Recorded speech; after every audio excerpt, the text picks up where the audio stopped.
is 24 million. This is extremely outrageous.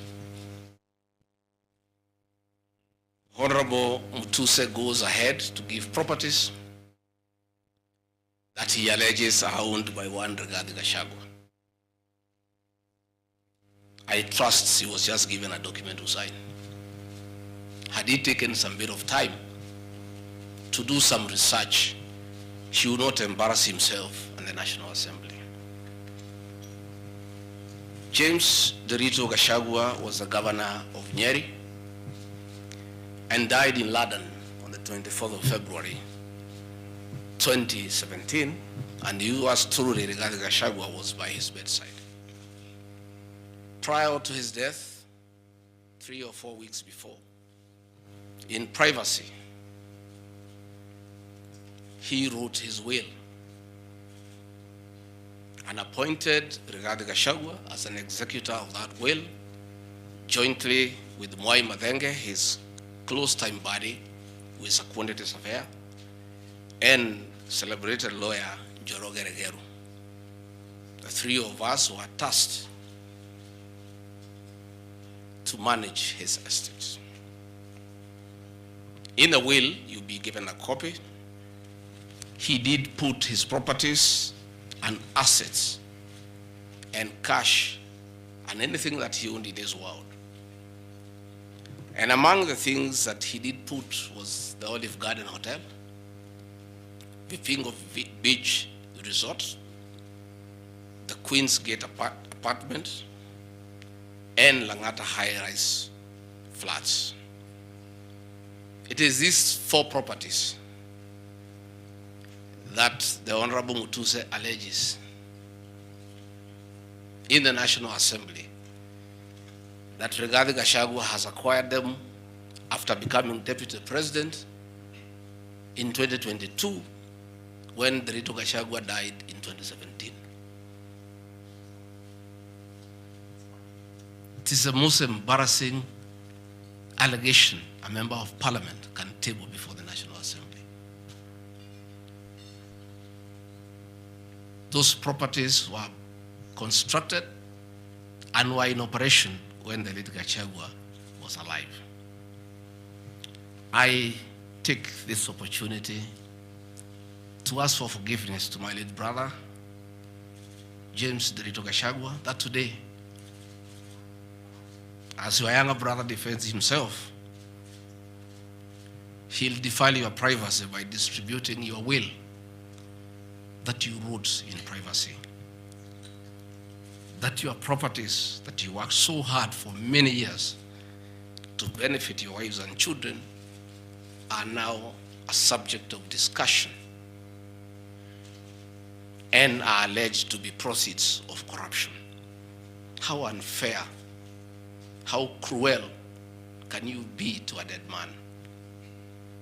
A man who worked so hard, a man who gave his life for his family, to buy plots, to construct property, and leave them in his death for his children and his brothers and sisters. And then you go to the floor of the House and allege that those properties are production of corruption. My dear brother, rest in peace and forgive me for having joined politics. Because were it not for politics, you would not suffer this shame. Your children are crestfallen as they see their properties being splashed in newspapers as proceeds of crime. The Olive Garden Hotel that is alleged to have been bought by Rigathi Gachagua belongs to the estate of the late James Derito Gachagua. And in his will, he directed that we sell all his properties and divide the proceeds among his brothers, sisters, wives, and children. We, as the executors of his estate, and I want to pay tribute to lawyer Njoroge Regero and Mwai Madenge for their commitment and sacrifice to the Gachagua family. Many executors who have been given properties to run by deceased people end up misusing them and depriving the beneficiaries. These two great men and myself, because my brother knew I'm an honest man and a fair person, and he knew his family would never suffer in my hands. We were able to sell Olive Garden Hotel at 412 million and distributed the proceeds to the beneficiaries as directed in his will. We registered his will in the High Court of Kenya and were given the probate. And my late brother, in his wisdom, left Rigathi Gachagua 5% of his wealth. I was therefore able to get 20 million shillings from this sale. That is money that is in my account, that again I'm told they are proceeds of crime. He left my mother 5% of his wealth, another 20 million shillings. And since my mother is dead, my late brother, because he trusted me, had put in his will that I hold my mother's shares in trust. So that is another 20 million shillings in my account. Again, my late brother of his wealth left another 20 million shillings. And since my mother is dead, my late brother, because he trusted me, had put in his will that I hold my mother's shares in trust. So that is another 20 million shillings in my account. Again, my late brother left me another 4% to hold in trust of the children of another brother of ours who is deceased, the late Dr. Friend Wachira Gachagua, whose children are in South Africa. And another 16 million shillings was put in my account. My late brother gave 2% to my wife, Pastor Dorcas, because of her kindness of looking after him when he was ill. All this money that has come to me from a dead brother, I'm being told are proceeds of crime.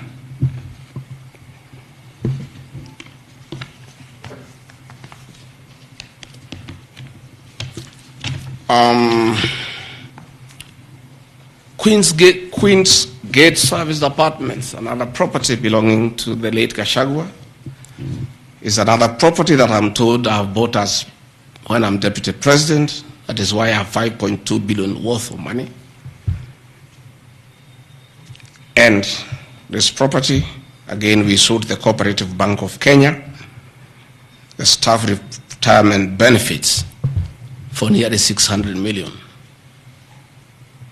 And this money we utilized to pay his debts. And today, as the late Gachagua rests in heaven, he has no debt. Again, I want to thank my fellow executors, Njoroge Regero and Mwai Madenge, for what you have done for my brother. Vipingo Beach Resort in Kilifi was Gachagua's holiday home, a beautiful palatial resort on 3.5 acres on the beach. I remember with nostalgia that he used to host us there every Christmas to enjoy ourselves. This property still belongs to the estate of the deceased because ourselves have a family. We want to retain it for sentimental value so that when we visit there, we remember him and his kindness. The Honorable Mutuse again goes to the National Assembly in a very emotional manner, quoting the Bible, says that this property has been bought corruptly by the Deputy President without knowing where the money has come from. I have seen some land, Rogoro Kiamariga, 1223 in Mathera East constituency. To start with, Rogoro Kiamariga is not in Mathera East constituency. It is in Mathera West constituency. In haste to dispose of the Deputy President because of political deceit and conmanship and betrayal, they could not even get it right where the land is situated. They were in such a haste to get rid of the Deputy President. The land is Ruguru/Kiamariga, 1223 in Mathera West constituency. It's a 2-acre piece of land. It's alleged it has a helipad.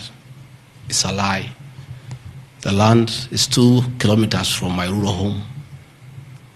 And I have planted napier grass for my dairy unit. I bought it at 3.5 million shillings. Again, proceeds from my dairy farm. I have a dairy farm with almost 150 cows. And I do make an income of almost 1.5 million shillings every month. I can surely afford to buy 2 acres of land. And I take this opportunity to thank my brothers from the Kalenjin community for that dairy farm. Anytime I've gone to the Rift Valley, in appreciation of the support I give President William Ruto, the Kalenjin community always gives me a cow or 2. And within 2 years, I have the largest dairy farm in Mathera constituency, courtesy of the Kalenjin people. I want to thank them for their kindness. I have seen an accusation that I've bought 40 acres of land in Kakuret, Kabraine in Kieni Nyeri constituency as Deputy President of the Republic of Kenya. I saw the Honorable Njoroge Wainaina, the MP for Kieni, signed the notice of motion to impeach me on the allegations, this one being among them. Had there been no malice, Njoroge Wainaina, the Honorable MP for Kieni, would have advised the Honorable Mutuse that he sold me this land in the year 2015. I have a sale agreement I'll give you with this picture. I bought this land from the Honorable Njoroge Wainaina in 2015. I was not even a member of parliament. Yet he has appended his signature that I should be impeached and go home for having corruptly bought 40 acres of land in Kakuret. In fact, the land is not 40 acres, actually 35. The allegation is that it's 40 acres. But that land is 35 acres. The people of Kakuret know it. I bought it from the Honorable MP for Kieni. And had he read this motion, I'm sure he would not have signed it. But as you all know, there was a lot of coercion. There was a lot of intimidation. And I'm sorry that I'm told the Honorable Wainaina is admitted in hospital because of threats, coercion. He is being forced to hang a brother against his will and his conscience. These are the lies that Mutuse brought to the National Assembly and asking the people of Kenya to get rid of the Deputy President of the Republic of Kenya based on lies. I have seen another ridiculous allegation that the Honorable Rigathi Gachagua, Deputy President of the Republic of Kenya, has since becoming Deputy President, acquired 80 acres of land in Meru. That is false. What is true is that the Deputy President is a member of Solution Circle Limited in Meru. And for those who do not know, The deputy president is half Meru, half Kikuyu. His mother, the late mother, Kirigo Gachagua, was born in Meru in a place called Katheri, and thereafter settled in Kiberesha. Deputy President Rigathi Gachagua sometimes is a lonely man. His father is dead, his mother is dead. His brother, Derito Gachagua, the governor, died of pancreatic cancer. His brother, Dr. Fred Wachira Gachagua, died because of alcohol. His other brother, Jackson Riani, died because of alcohol. His sisters are married. So when he goes home, many times he's lonely. And he decided to look for some land in Meru where he can go and build a house and be among his relatives, his mother's relatives. And in the process, I identified a 29-acre land and borrowed money from Solution Circle, which I'm paying every month. We'll give you documents to show you that this is 29 acres, not 8 acres, that I have bought from a loan that I have taken as a member of Solution Circle in Meru, the land of my mother, and which I call home. I have seen an allegation that I have a dairy farm in Nyandarua. I don't have a single animal in Nyandarua. I have some little land in a place called Shamata, but I'm yet to do anything about it. I think I just mentioned it to one of the member of parliament for that area called Gachagua that I would like to start a dairy farm. And I think in those rumors in parliament, the Honorable Mutuse went ahead to say that I own a dairy farm in Nyandarua. I own no such farm today, but God willing, because of the good climate in Daragwa, in Shamata, one day, God willing, I'll have a huge dairy farm. I have seen companies listed just to create an impression that Rigathi Gachagua is doing.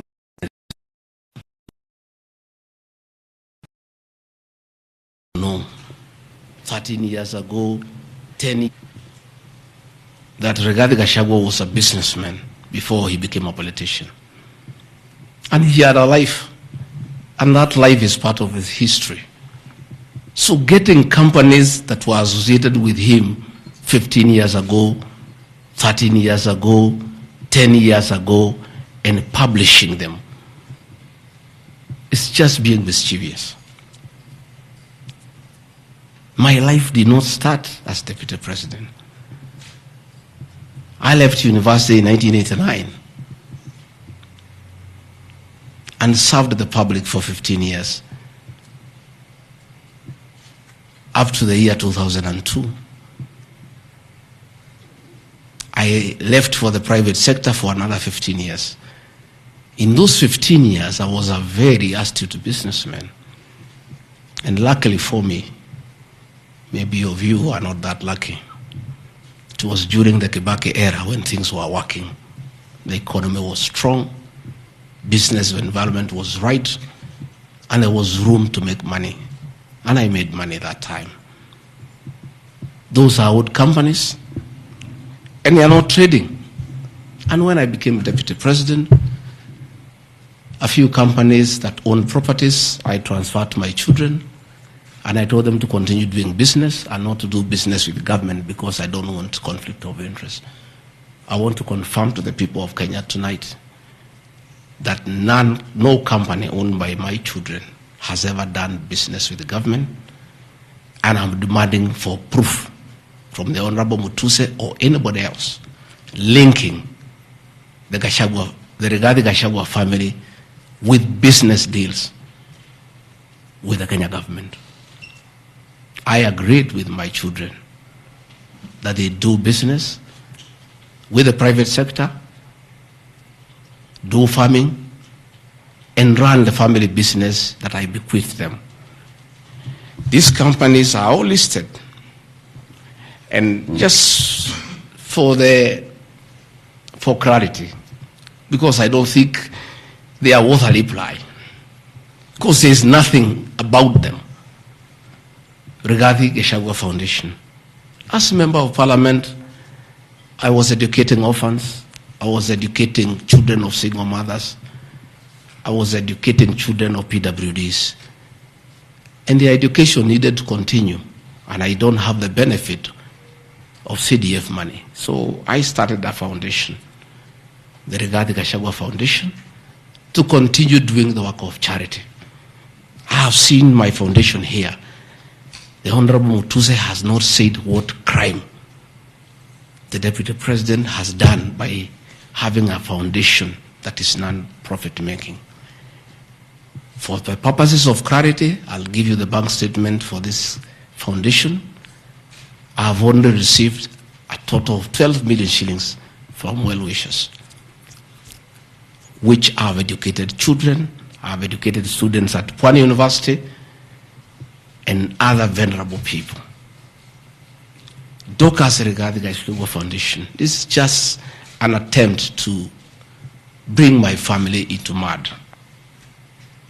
Every Kenyan knows the work Dorcas Rigathi has done in this country for the boy child. She has opened clinics for addicted children, and she gets a lot of money in her foundation. Since a decision was made that the government will not fund the office or the spouse of the Deputy President, Kenyans of goodwill flock to her every day with cash donations,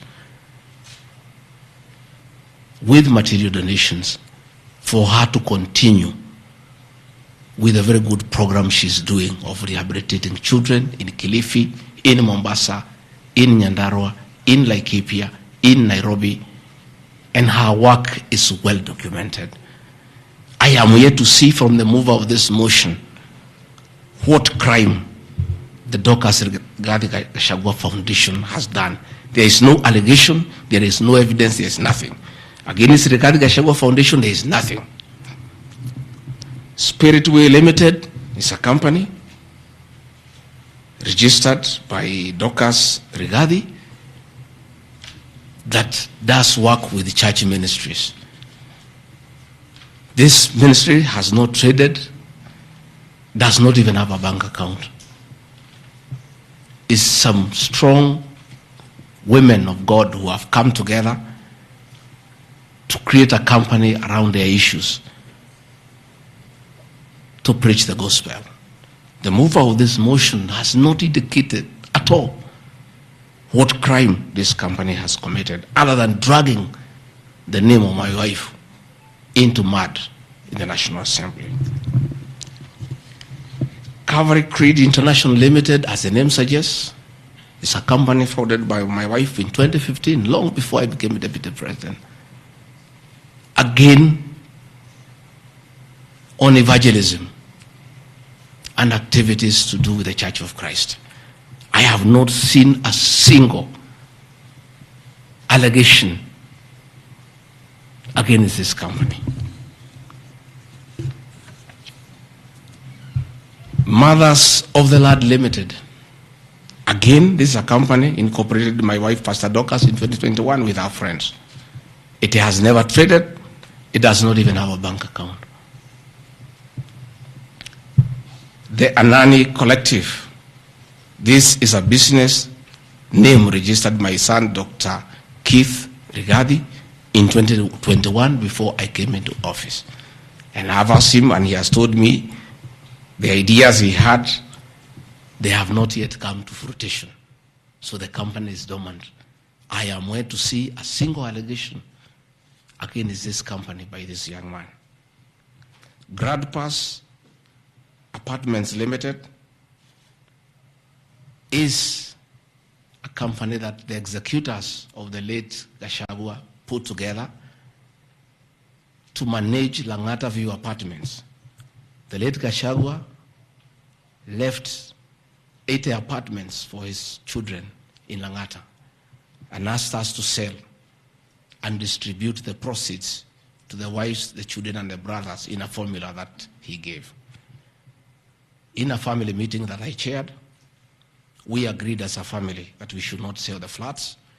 We should share them so that everybody can be getting a rental income. In that formula, because of the shares he gave to me, I have 10 flats. His daughter has 10, his wife has 5, another one has 2, another has 1. So we did put this company together called Grand Bypass Apartments Limited.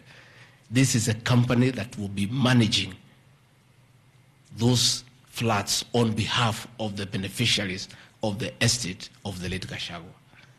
Again, this company has been put here by the Honorable Mutuse as a company that is involved in corruption. A company set to manage flats belonging to a dead good man who had foresight to think about the future of his children. And in his death, he is being haunted on nonsensical allegations simply because a decision has been made that Rigathi Gachagua is no longer useful to this administration. He is a spent cartridge. His work was to help fight Uhuru Kenyatta and get President William Ruto to power. And thereafter, he is of no use. So he should be dispensed with, and somebody else can be appointed against the will of the Kenyan people. That is the viciousness that we are even fighting the dead. How cruel can we be? How insensitive can we be? What is this power thing? That you even fight the dead for you to entrench yourself in power and get rid of your perceived political enemies. I appeal to the people of Kenya to have respect for the dead, if nothing else. People may have money, they may have power, they may have everything, but they must remember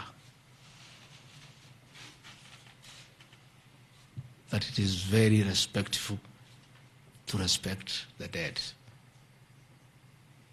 Please, stop haunting my late brother. Don't put him on trial. He committed no crime by working hard and leaving an inheritance for his children and entrusting his brother, Rigathi Gachagua, to look after that property.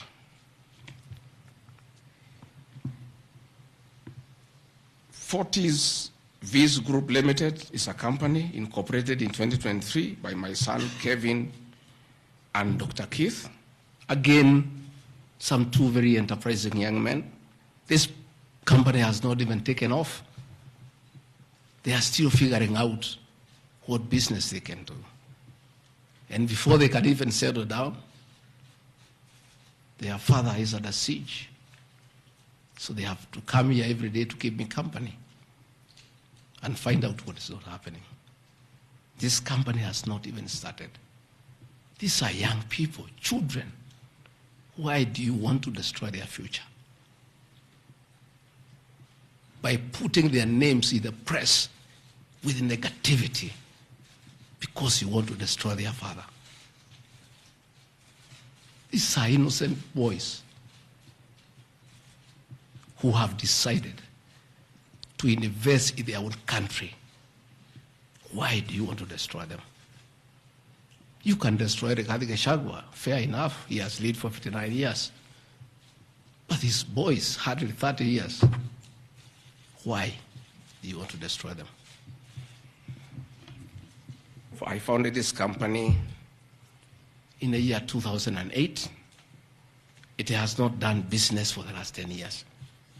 Why are you bringing it to Parliament?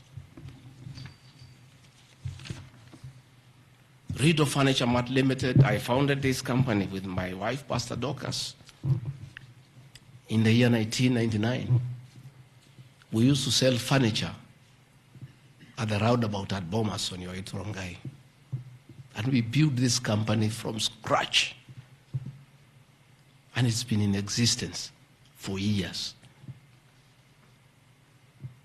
And when we stopped trading with it, we put up apartments in Koroi, in Rongai, called Rido Plaza, that are managed by this company.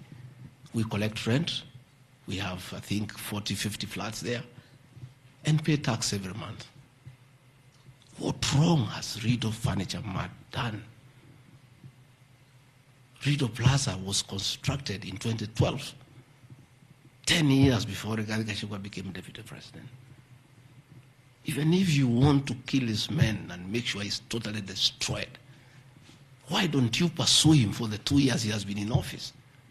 Why do you want to go back 20 years before he became deputy president and criminalize his enterprise and his hard work? Biovet Kenya Limited is a company, again, I founded in 2009. Many years before I even went to Parliament. It has not done business for the last 15 years.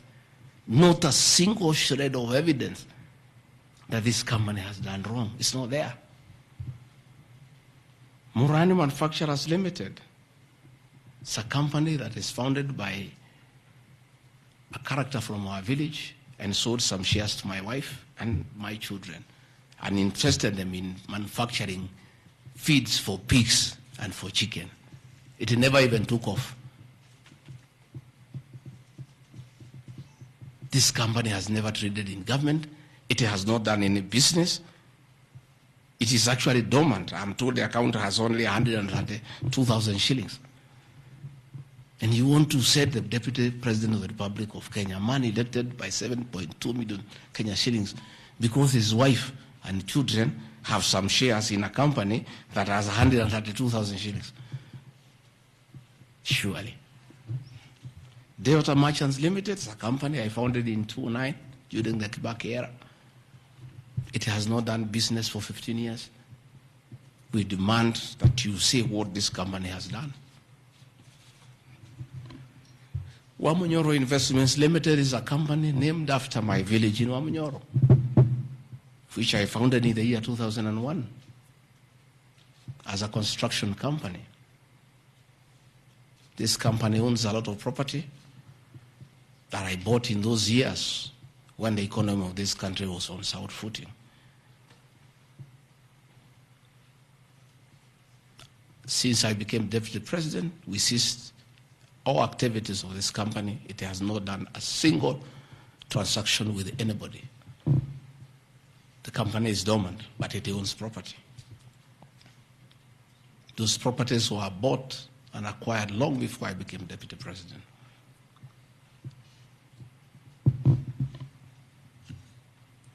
Cosmea Venture Limited is a company that was incorporated in 2018 before I became deputy president by my sons. They do what you call bulk SMS. I used to give them work when I was member of parliament to send messages to my constituents.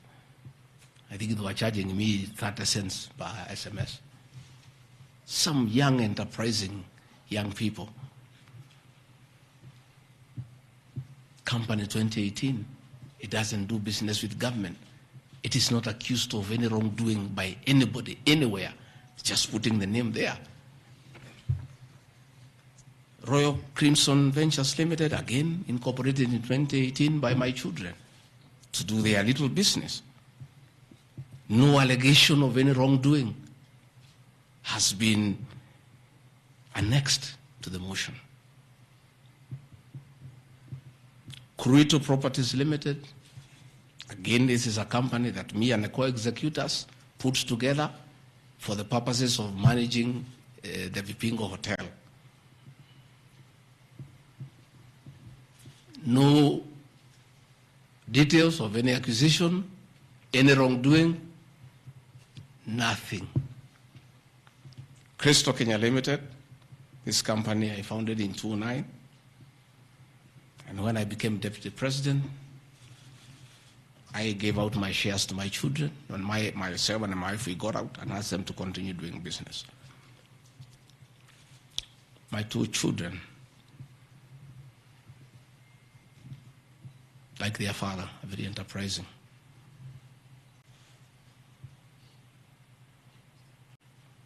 Nyeri County, where I come from, we were hit badly by COVID, and all our hotels shut down. Hundreds of jobs were lost. Many people who were supplying to those hotels shut down. The two most important hotels in Nyeri is the Outspan Hotel and the Treetops Hotel, and they are always run together. The Outspan Hotel was for sale, and my children were interested, and I encouraged them.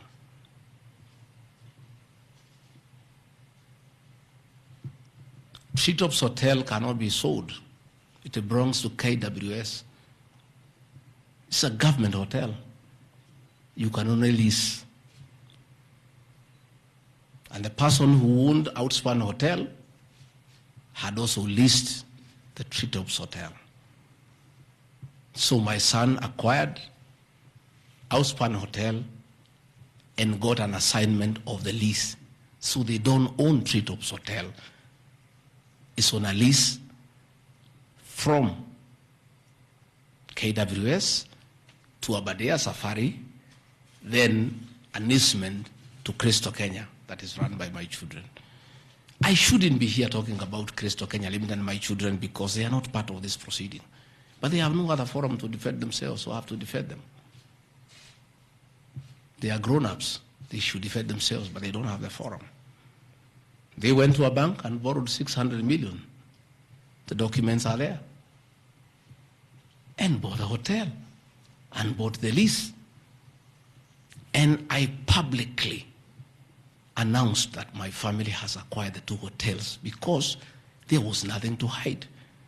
I saw no need to advise my children, like other people do, to buy the properties through proxy because this was straight business. They went and borrowed 600 million from the bank.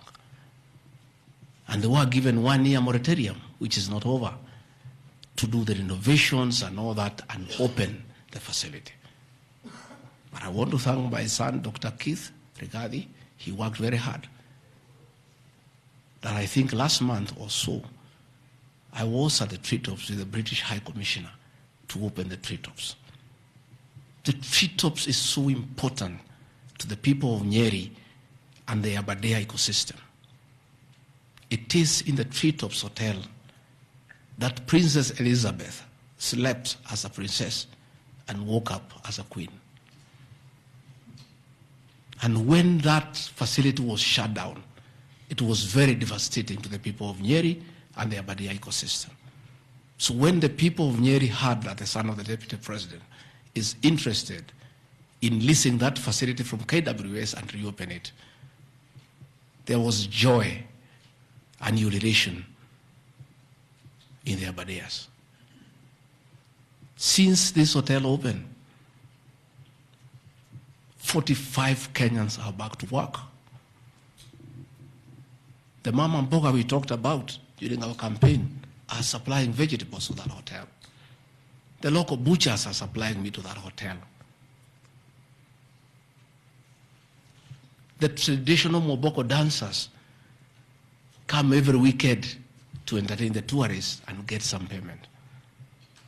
The tourism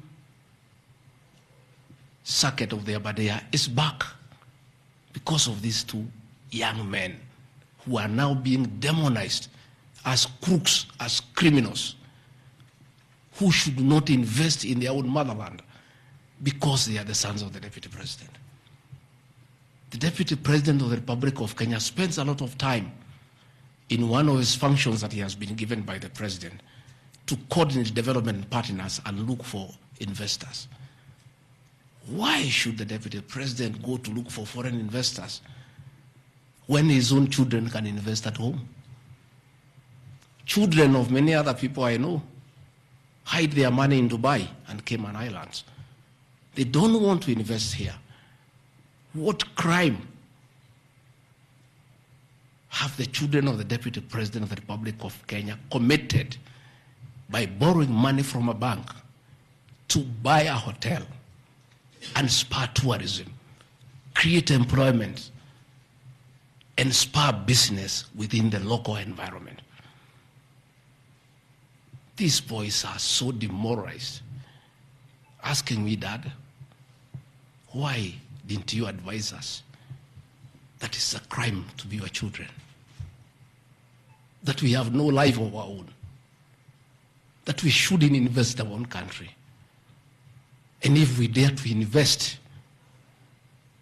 we should do it under our proxy so that we conceal our identity. Are we criminals by virtue of being your children? That's a question my children are asking me.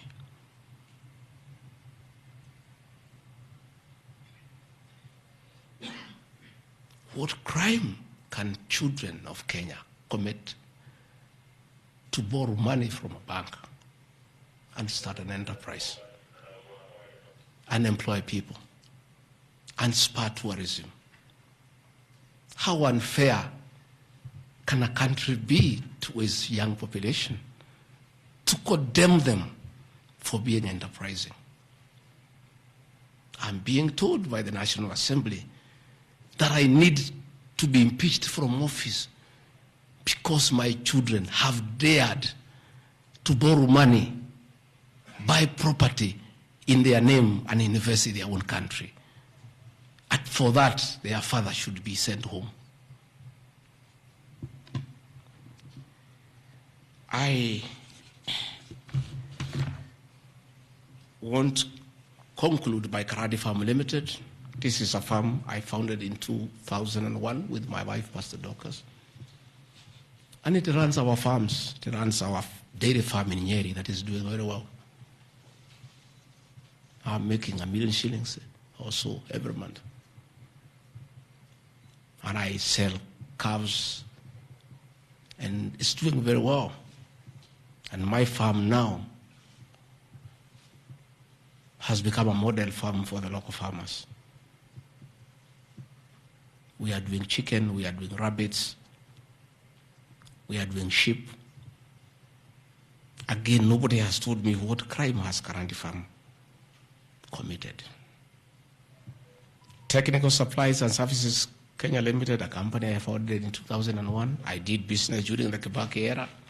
When things got very bad, I stopped doing business with it. It has not done business for the last 8 years. And of course, in the 2 years I've been deputy president. I want proof. Tomorrow, the National Assembly to table proof what these companies have done. They will be very embarrassed before the people of Kenya. This will be the most shameful act ever in the history of our National Assembly, where you go table a motion that is so sensational based on trash and not a single accusation backed by evidence. I have seen an allegation that exerting influence on officials of the Ministry of Lands to issue an allotment letter to Amunyoro Investments Limited and using the fraudulently acquired documents to support a court case. Again, Amunyoro Investments Limited was never allotted any land. This parcel of land, 209/12077, Amunyoro acquired at 24 million shillings in the year 2012. The documents are there, we'll give them to you. Purchase from a third party. Somebody went to the National Land Commission and lodged a case and claimed the property belonged to him, a former senior outside the Ministry of Lands. And the National Land Commission made a determination, the records are there, that the land belongs to Amunyoro Investments Limited. Again, he went to the High Court in the year 2022. I was not deputy president. I made my witness statement before I became deputy president. I supplied all documents before I became deputy president. I did not file any evidence as deputy president. And the matter was concluded, and the High Court issued a judgment. We'll give you the judgment that the land belongs to Amunyoro Investments Limited. I am told that they have appealed the judgment. I invite the Honorable Mutuse to apply to be co-joined in the appeal, and then he can argue his case. This is a matter that has been adjudicated by the High Court of Kenya and made a determination. And you want to bring it to the National Assembly. The matter is alive with the Court of Appeal. It is sub judice to even discuss it in Parliament because a determination has been made. Irregular procurement of mosquito nets at a cost of 3.7 billion. I saw a huge headline from the Star newspaper, planted headline. This is the most ridiculous headline I've ever seen. And this is the most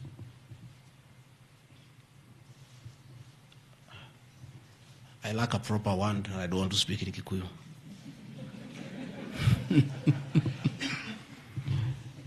I think somebody needs to give me some water. What I want, I'm looking for.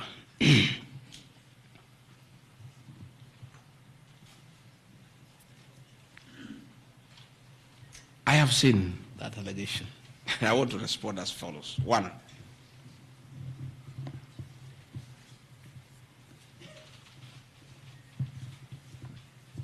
there is Andrew Mulwa, he has sworn an affidavit with the false allegations. And he had better be very careful. Because he has made a statement on oath. In the affidavit, he says that Deputy President was involved in KEMSA 3.7 billion irregular procurement of malaria nets, either directly or through proxies. Further,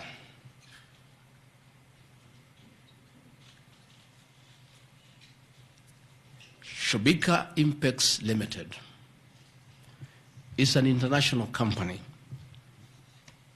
the fourth largest manufacturer of mosquito nets in the world. It has done many tenders with KEMSA, with the Global Fund, countries in Africa, in Asia. And there was a tender.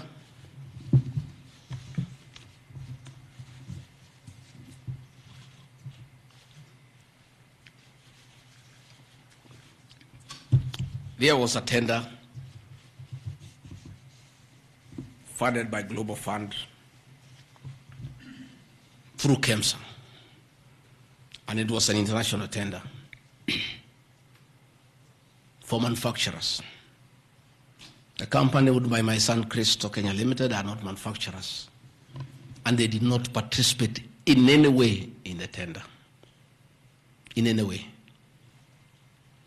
What happened is that in the year 2014, 8 years before I became Deputy President, Shobika Impex Limited appointed Christo Kenya as their local agent, whose work is to do their errands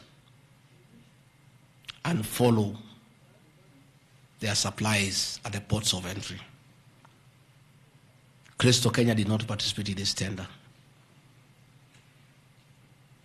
It was done by Shobika. KEMSA wrote to Shobika and said, your tender was not successful because you had a problem with pagination of your security document. Pagination. Those of you who have done tenders, you number the pages. And if they are not right, you can be disqualified. And therefore, they were told, can you come and collect your bid board, your original bid board? That's what happens. If you participate in a tender and you don't win, you are asked to collect your bid board. And they kept on coming to collect the bid board. It was not available for almost 3 months. And they asked the local agent, that is Christo Kenya Limited, can you follow up on our behalf? We participated in this tender. We did not win. We have a letter asking us to collect the bid board. We are waiting for it because this is money that is tied as our agent in Kenya. Can you follow up? And that is why when my son, on behalf of Christo Kenya Limited, went to KEMSA trying to follow up. And when it was not working, he brought it to my attention and I made a call to Mr. Andrew Mulwa, asking, my son has been here. There is a little issue about a bid board of an unsuccessful tenderer Why is it that this is money that is tied? And these are foreigners, these are foreign investors. We don't want to make life difficult for them. Please, why don't you release it to it unless there's a problem? No, he said, no, the matter is under investigation. That is why we cannot release it. The bid bodies with the SEC. I said, fine. If the matter is under investigation, so be it. Right along, the investigations were over. EACC wrote to KEMSA and returned the bid board. KEMSA in return wrote to Shobika and returned the bid board. End of story. Shobika did not win the tender. They were not awarded the contract to supply the nets.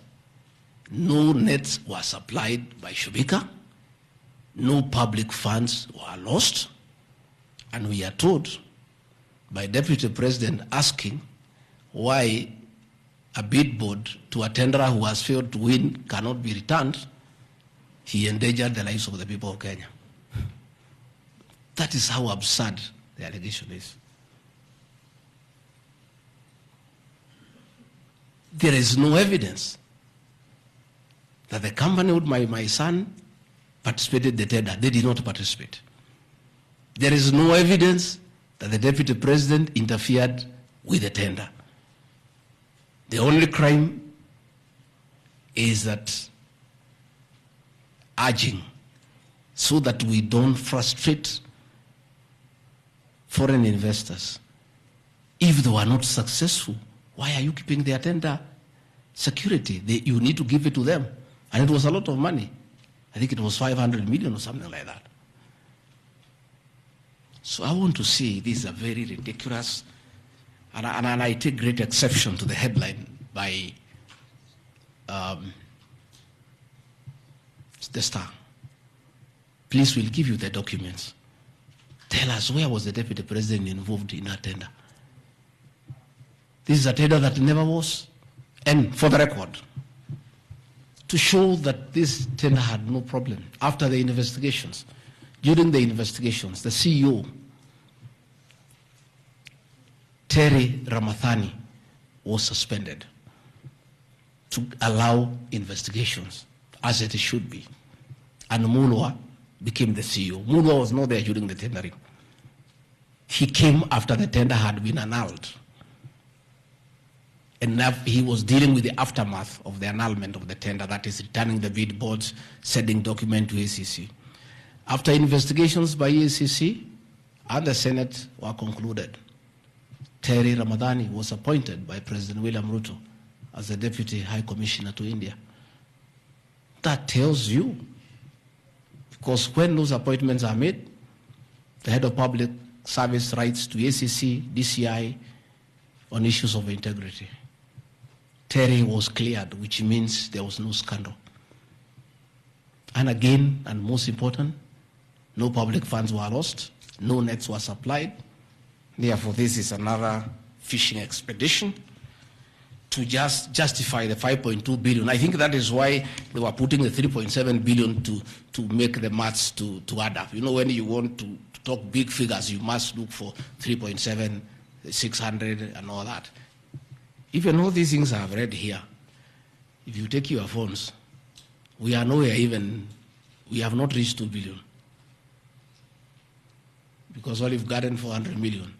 Queensgate Apartment, 600 million. Outspan and Treetop, 600. So these are just figures that were being put to the people of Kenya so that they can see us into bad light. Unnecessary and expensive renovation at the official residence in Karen and Mombasa. How Mutusen knew it's unnecessary, I don't know. He has never been here. You guys were here before. When President William Ruto was deputy president, he was denied funds for 5 years. This place was in very high state of disrepair. It took me 7 months to move in. The roofs were leaking, the toilets were blocked, the septic tanks was broken down, the borehole was broken. There was nothing. Parliament, in his own wisdom, allocated funds for the renovation of this residence.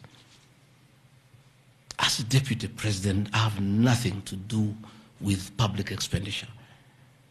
In fact, at that time, the accounting officer, between 2022 and 2023 financial year, was the State House Controller.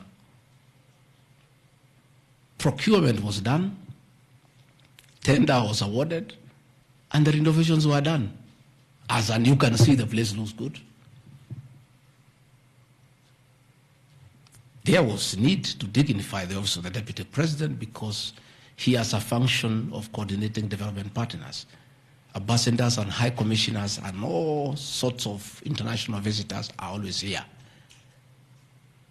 So to dignify the office of the Deputy President, the residents needed to be in the right standard, and that is not my decision, and I have nothing to do with it. As for the contractor who was awarded the job, I don't know him, and I don't need to know him. I have no business. Where he transferred his money, I would not know. I have no access to his account. Whether he is related to me, the answer is no. I don't know him. And for the record, I don't wish to know him because it's not necessary.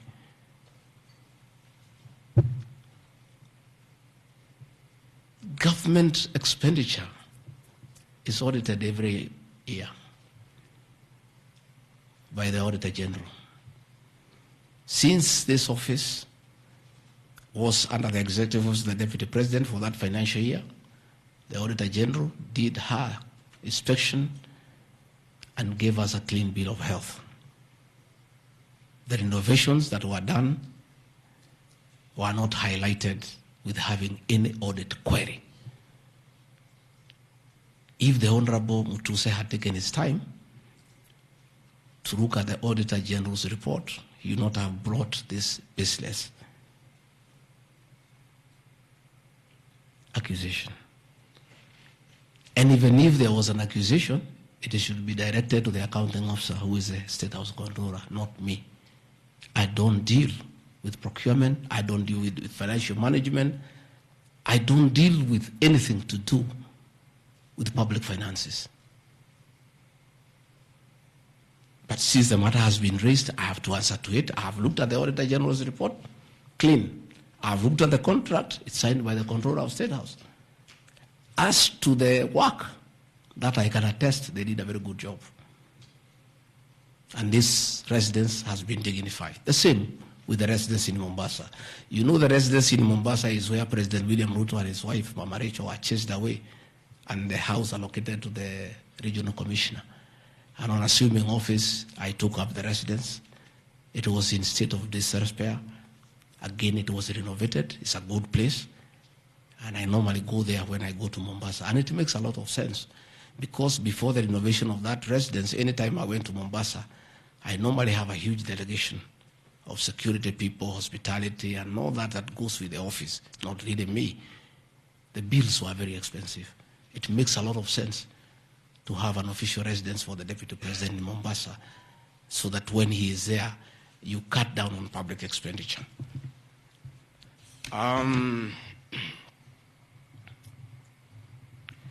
Dubiously acquiring a substantial portion of sum of 100 million paid to Lusona Events Limited. Again, that's another ridiculous acquisition. From the notes, this is people who give services here for events. We have many meetings. You have come here for IBEC. There are tents put up here to the required standard. We have meetings here for development partners. This is a very busy residence. Most of you have been here. Again, I don't get involved in procurement. That is the work of the accounting officer and his team in public finance management. As to the person who does that work, I don't know he or she, and I have no business knowing who does the work. Those are things that are not in my purview. Again, the ridiculous accusations that that money came to me, one would have to demonstrate how it came to me. Was it brought to me through my account, through cash? Who was there? What is the evidence? Again, it is just trying to throw mud at me. And I want to say that that accusation is baseless, and we believe we want to see the mover of the motion coming up with tangible evidence. Again, these accusations lack particularities and specifics. They are just generalized accusations. Again, we'll be challenging that again in court, because there is a ruling that grounds of impeachment must be well grounded and must be particularized and specific. This is just an allegation. Where is the nexus between the supplier of events to this residence and the Deputy President, Gachagua? There is no nexus.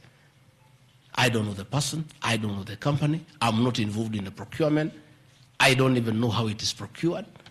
All I do is I want events, and they are arranged, and I take part in those events. Those accusations of funds utilizing the Deputy President, in the office of the Deputy President, coming for my personal benefit, are ridiculous, unfounded, and totally malicious, and there is no evidence whatsoever. And I want you people of the press to also ask these people to give you the evidence. Don't just write headlines. Ask, where is the evidence? Where are the particulars? You know, you don't just allege, oh, this particular supplier, this money went to the Deputy President. Yes, fine, that is good. How? How did it go to the Deputy President? You must explain.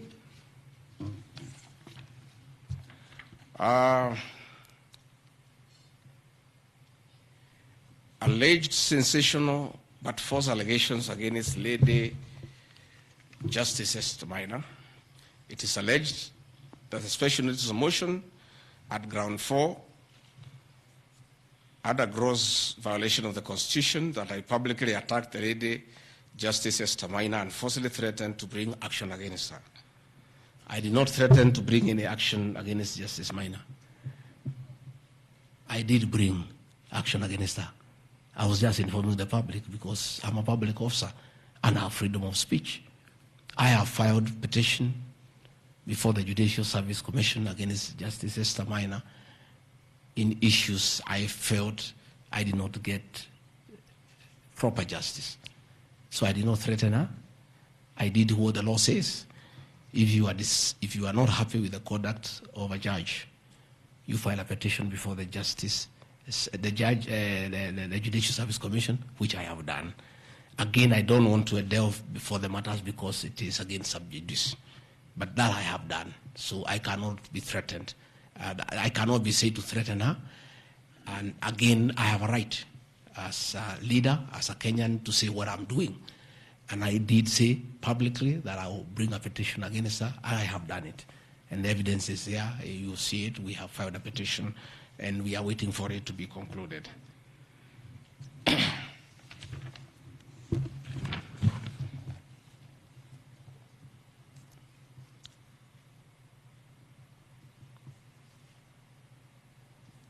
Again, I want to emphasize that my statements were protected speech consequent to a decision by the landed judge in a matter involving my personal assets, which I disagree with and found to be wholly unfair.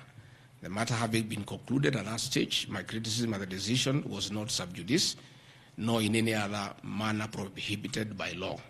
While I respond to the ruling of the landed judge, I was in absolute disagreement with it. Contrary to the assertions, the special motion, I did not forcibly threaten to bring action against the landed judge. I took legal action available to every citizen of Kenya under Article 168(2) of the Constitution, which allows any person to petition the Judicial Service Commission for the removal of any judge, and filed a legal complaint before the Judicial Service Commission in March 2024. The complaint being live before the JSC, discussion of the conduct of the landed judge in the said matter here would be sub judice. Diverting materials meant for construction of Kilifi Malindi Highway to tarmac a private load to Vipingo Beach Resort. Again, I said Vipingo Beach Resort belongs to the estate of the late Governor Gachagua. The facts are as follows. King Charles III visited Kenya between 30th October 2023 and 3rd November 2024. During his state visit, one of the designated places where King Charles III was to visit was Kuritu Marine Conservancy, which shares a road with the Vipingo Beach Resort. And it's a public road, by the way, it's not a private road. I have an extra copy of the program of the state visit to Kenya by King Charles III, marked RG, which at page 13 on items 63 and 64 shows his departure and arrival at Kuritu Marine Conservancy. As I was walking around, I slept there, I think 2-3 weeks before the arrival of the king. And as you all know, I walk every morning. And as I walked on that road, I found there was a lot of activity and tarmac was going on. I was very happy and I asked what was happening. And I was told that the king himself, the third, will be coming. So, like all other residents of that area, we are very indebted to King Charles III, that this was done very speedily. Regarding Gachagua never called anybody to do this road. In fact, I'm informed that this road is donor funded, the one to Kilifi, and there is a component of corporate social responsibility. And I have learned, after I have inquired, that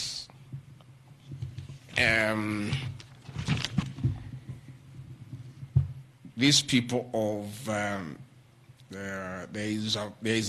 that road is called Takaungu Shariani Vipingo.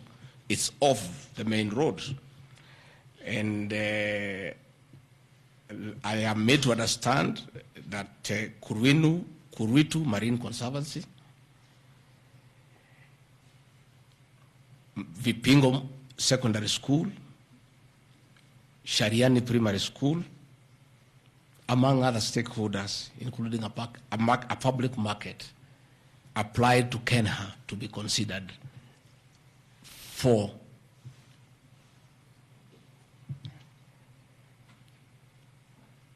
corporate social responsibility.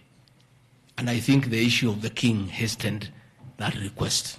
And that's why I said we are grateful to the king. Again, I invite evidence to show that I influenced that road. In any case, I would like to know the member of parliament for that area, how he will vote in this motion.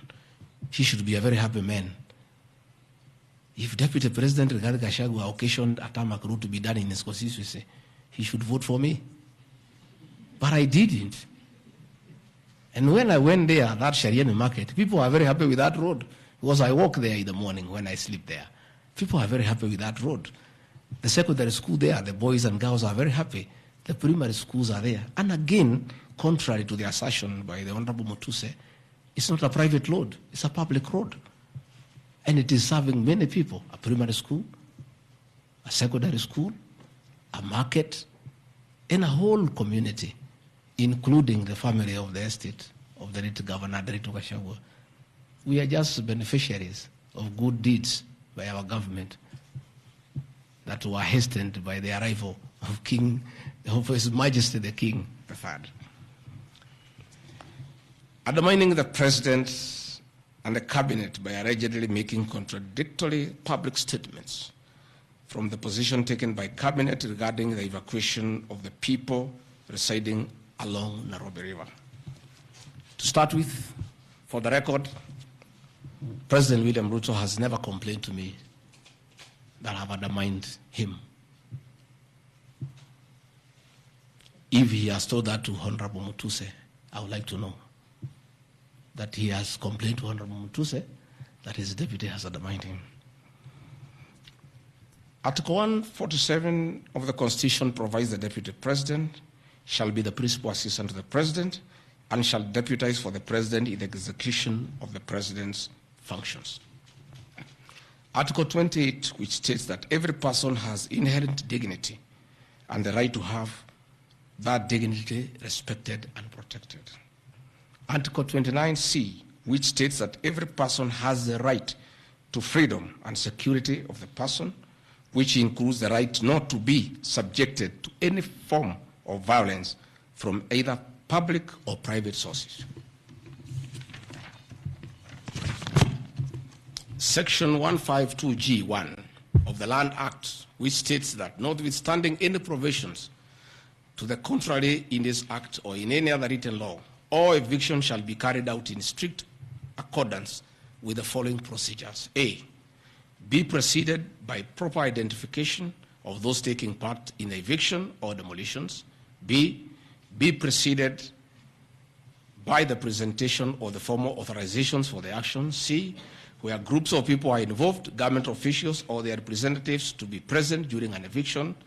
D, to be carried out in a manner which respects the dignity, right to life and security of those affected. Include special measures to ensure effective protection to groups and people who are vulnerable, such as women, children and elderly, and persons with disabilities. F, include special measures to ensure that there is no arbitrary deprivation of property or possessions as a result of the eviction. G, include mechanisms to protect property and possessions left behind involuntarily from destruction. H, respect the principles of necessity and proportionality during the use of force and give the affected person the first priority to demolish and salvage their property. Critically, our Constitution provides at Section 147(2) that first, the Deputy President shall perform the functions conferred by these constitutions and any other functions of the President as the President may assign. Of the Constitution, I, as well as every citizen of Kenya and state of public officers, have the obligation to respect, uphold, and defend the Constitution in performing any of my functions. The national values and principles of governance contained in Article 10 of the Constitution by those state organs, public officers, and all persons, including myself as the Deputy President, wherever we make or implement public policy decisions. In relation to this matter, these national values and principles include the rule of law, democracy, and participation of the people, human dignity, equity, social justice, inclusiveness, equality, human rights, non-discrimination, and protection of the marginalized. Adherence to these principles became extremely important when we, as state officers, are contemplating legal evacuation of citizens with a duty to avoid inhuman forced evictions that would be contrary to our Constitution and international law. While campaigning with the President, and subsequently when I was sworn in as Deputy President, you can remember, I promised as a key pillar to the Kenya Kwanza government that there will be no forced and unlawful evictions and that all evictions shall be human and entail legal compensation. You remember my inauguration speech. I said never again shall this administration carry out inhuman evictions in a brutal manner as was done in the previous administration. I and my office, the Office of the Deputy President, have undertaken extensive engagement with all parties in regard to the cabinet decision on eviction, which I fully support, including the Nairobi River, which is an entity under the ODP and County Government of Nairobi. Adherence to these principles become extremely important when we as state officers are contemplating legal evacuation of citizens with a duty to avoid inhuman forced evictions that would be contrary to our Constitution and international law. Guideline number 6 of the United Nations General Assembly, guidelines for the implementation of the rights to adequate housing, prohibits forced evictions, and the state should ensure that any eviction under domestic law are fully compliant with international law. The guidelines further require meaningful engagement with communities to ensure that the rights of residents are implemented cooperatively without the need for eviction procedures or police enforcement. I have supported the implementation of cabinet directives on the eviction, safe for the fact that on being informed that each person residing at the Nairobi River was being evicted and paid only 10,000 shillings, which I and many other Kenyans felt inadequate compensation for eviction. I insisted that the government should abide by constitutional dictates and international norms while implementing any cabinet decision, including eviction, and maintain the dignity of citizens of Kenya facing evictions. my statements did not and cannot be construed to undermining the president, because the president, like me, sought to defend the very Constitution. I hope I'm very clear. Am I clear? I cannot, I will not oversee, supervise, forced, brutal eviction against the people of Kenya. That I will not, and I can't. President William Ruto and I on the campaign trail gave a solemn undertaking to the people of Kenya that under our administration, that will never happen. So when I was asked to oversee brutal, inhuman eviction against innocent people without notice, without compensation, without due regard to what the Constitution says, I found it very, very difficult, and I rescued myself and allowed the CS for Interior, the Head of Public Service, the PS for Internal Security to proceed. If that is the reason why Rigathi Gachagua should be impeached as Deputy President of the Republic of Kenya and sent home for refusing to undermine the Constitution, for saying no to brutal and inhuman eviction of poor Kenyans, let it be. Undermining devolution by allegedly holding a meeting in Nairobi. Good people. I'm sure you are as embarrassed as I am. That a deputy president holding a public meeting to talk to the people of Kenya is undermining devolution. To start with, Deputy President Rigathi Gachagua, in the duties spelled out by the President under Executive Order Number 1 of 2023, he has the duties to coordinate intergovernmental relations. I work with the governors. This is the home of devolution. I hold meetings with the governors every day. I chair IBEC. I cannot be accused. And I need evidence tabled that I undermined devolution. The motion alleges that on 29 September 2024, I unlawfully interfered with the running of the Nairobi City Council government by holding a public rally where I allegedly incited citizens against lawful directives of the county government on planning and relocation of markets. This is my response. It is not true that I incited citizens against the lawful directives of the county government, as alleged.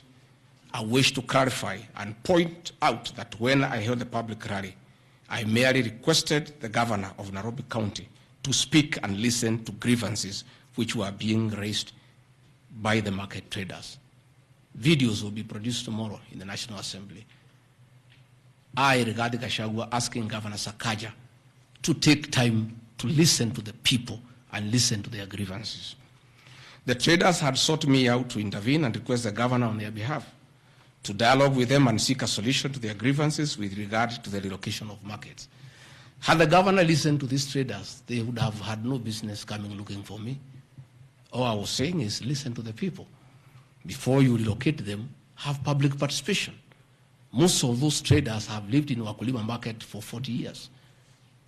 They wanted to discuss with the governor what happens to us, what happens to our customers, what happens to the distances that we cover, what about the extra cost of going to the new relocation.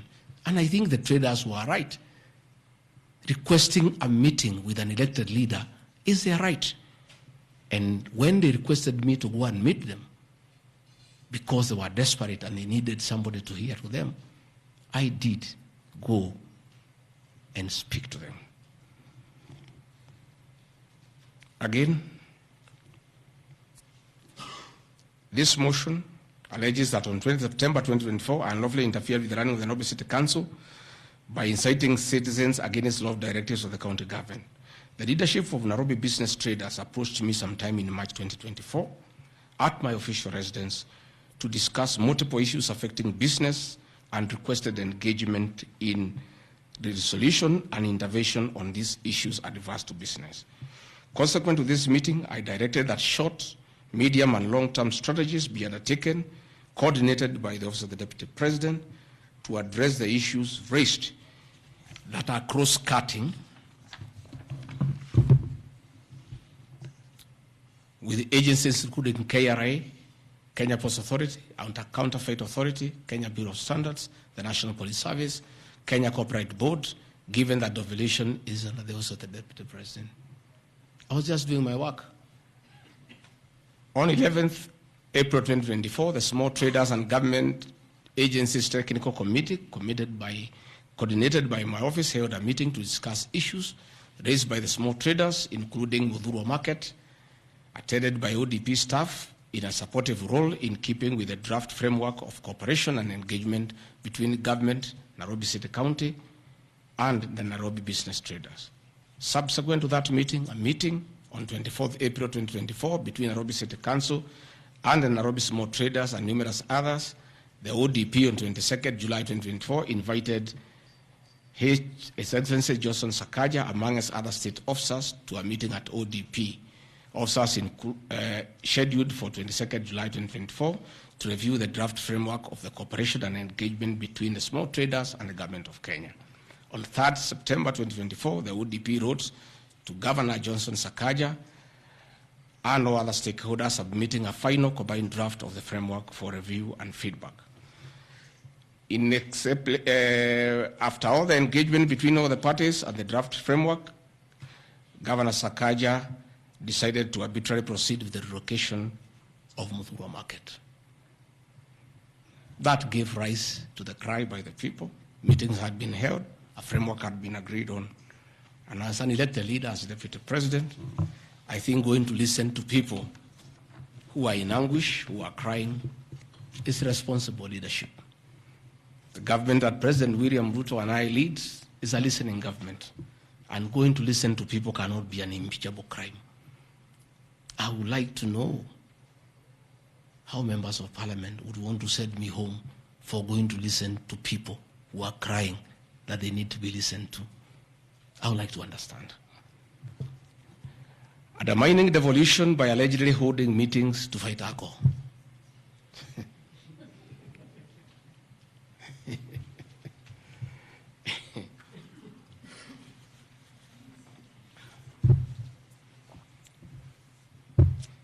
I think tomorrow will be the greatest circus. Or do I call it the theater of the absurd? That Deputy President Gachagua, undertaking duties assigned to him by the President to fight illicit brews and drugs across the country, should be impeached because by doing so, he is interfering with the devolution.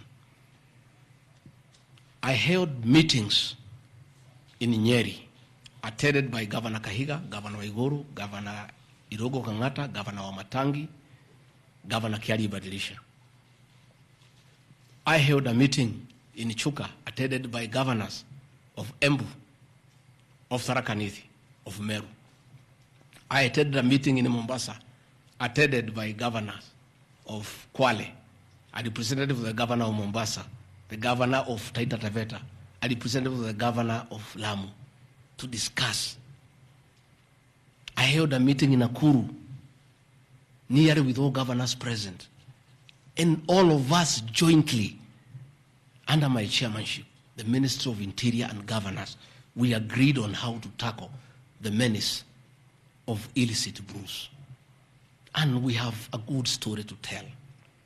Out of those efforts, our young men who are sleeping in trenches are back home. Women are very happy their husbands are back home and they are bringing food. In fact, some children have been born. Some have even been named Ngiji because of the effort that I have put in fighting illicit brews. I think the people of Kenya would be shocked to hear tonight that one of the accusations against their deputy president and why he should go home is because he led the battle to fight illicit brews and drugs that has caused havoc among our young people. Please, if Rigathi Gachagua is a problem, why don't you assign this job to somebody else? Because this job must be done. We must get our children off drugs. We must fight illicit alcohol. And saying that you want to impeach the deputy president because fighting illicit brews and drugs is interfering with the devolution. I think this is the greatest joke of the year. Even the 291 MPs who signed this motion, most of them, because I know them, have looked for me personally to thank me for the way I have successfully led the war against drugs and illicit brews. And that is why that sham public participation should have had my responses, so that the women could hear that one of the accusations against the deputy president is that he should be sent home because he was leading the war against illicit brews and drugs. I don't know. I think there is something wrong in this country. That somebody has sat down to draft a motion to impeach the deputy president of the Republic of Kenya. And one of the grounds is that he has interfered with the devolution by leading the war to fight illicit brews and drugs. This is a height of absurdity. And Parliament will be the theater of the absurd. I would like to hear what is the nexus between fighting illicit brew and interfering with the devolution. I would like to know. I've never had any governor complain. I've never had any MCA complain. I've never had any Kenyan complain. The only Kenyans who have complained are few. They are the manufacturers who are manufacturing poison under the guise of producing alcohol. Those are the only few ones. I beg the National Assembly and the Senate, more so the National Assembly, to save face, to consider striking this ground before the motion tomorrow, because it sounds ridiculous to the people of Kenya. Again, if Deputy President Rigathi Gachagua has to be sent home for fighting drugs and illicit alcohol, so be it. Sensational statements against the National Intelligence Service and its Director General and other officers. My response. In addition to this allegation, I wish to state that the National Intelligence Service holds a very critical role in ensuring the safety and security of our country. They are responsible for gathering intelligence and share it with all our law enforcement agencies to ensure that the country is safe at all times. Consequently, when the country was caught flat-footed with regard to the scope and extent of the public's dissatisfaction with the Finance Bill 2024, which degenerated in the Gen Z protests, it pointed to the failure of the National Intelligence Service in carrying out its mandate. I am persuaded that the National Intelligence Service ought to have known beforehand that the public was completely opposed to the finance bill, and they ought to have briefed the president before the protests began, as this would have caused a change of tact by government regarding the proposed bill, and protest which culminated in the loss of innocent lives and destruction of property could have been avoided. Hence, I express my opinion, as this is in my public media briefing in Mombasa, and my utterances were not any different from what happens to other countries when there is lapse or failure by the intelligence agencies. Many of you will recall that after September 11th terrorist attack in the U.S. intelligence agencies were massively criticized An inquiry was even opened to investigate why the intelligence agency was not able to detect and thwart the terror attack. Under the Constitution of Kenya, the government agencies are supposed to be accountable to the Kenyan people, including the National Intelligence Service, and calling them out when there is a dereliction of duty does not amount to undermining them. In any case, the Director General of NIS is not above the law. He is a public officer. Just like the President, the Deputy President, Cabinet Ministers, he too is subject to criticism like any other public officer. In fact, I'll have videos. President William Ruto, as Deputy President, at one time criticized the then Director General of the National Intelligence Service.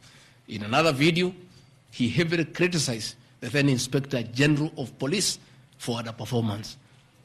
I have learned from my boss how this job is done. It's clear. It's done. I mean, nobody, the president is criticized daily. The deputy president is criticized daily. And we take no offense. The Director General of the National Intelligence Service is not above the law. He is a public officer. He is accountable to the people of Kenya. And when one feels he has underperformed, he'll be called out. Because that is the nature of the Kenyan state. And this I learned from my boss when he was Deputy President. Again, there was an issue that the President and I committed ourselves publicly that never again in our administration shall ever we allow abductions and extrajudicial killings. Despite the police keeping on misleading the President to say that there are no abductions, you all know, you have evidence on video that they have happened. And that is what I commented, and I said it is wrong. And because I'm a truthful person, I'll say what is wrong when it happens. Despite the fact that I am compelled by the principle of collective responsibility to be part and parcel of every decision made by government, that I'll continue to do so, but only those decisions that are constitutional and within the rule of law. Abductions and judicial killings are unconstitutional. I will never support them.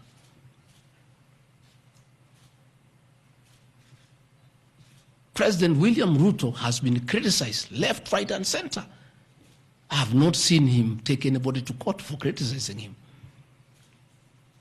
Why is Rigathi Gachagua being impeached for calling out the Director General of the National Intelligence Service? The Deputy President is criticized daily. The judiciary is criticized daily. The media is criticized daily, including the Star, whom I've criticized today. But that is as far as it goes. And again, despite being just the Deputy President, I enjoy a constitutional right in the Bill of Rights, freedom of speech. And if the Director General of the National Intelligence Service was aggrieved, there are mechanisms of how he can take me to court and sue me for defamation. And I'll be able to argue why I said what I said. So that is not a ground for impeachment. I mean, that is curtailing liberties, the freedom of expression, the freedom to hold public officers accountable for their actions.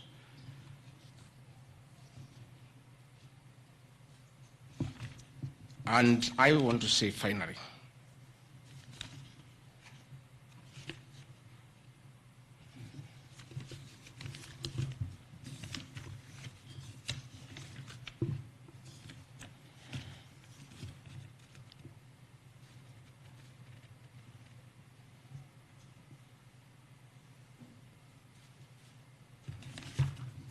I think I've literally addressed all the grounds because I felt it's important for the people of Kenya to know the allegations against the Deputy President and his responses. And as you have heard, though you are not judges and you are not advocates. There is nothing here that violates the Constitution. There is no gross misconduct. There is no crime that has been committed.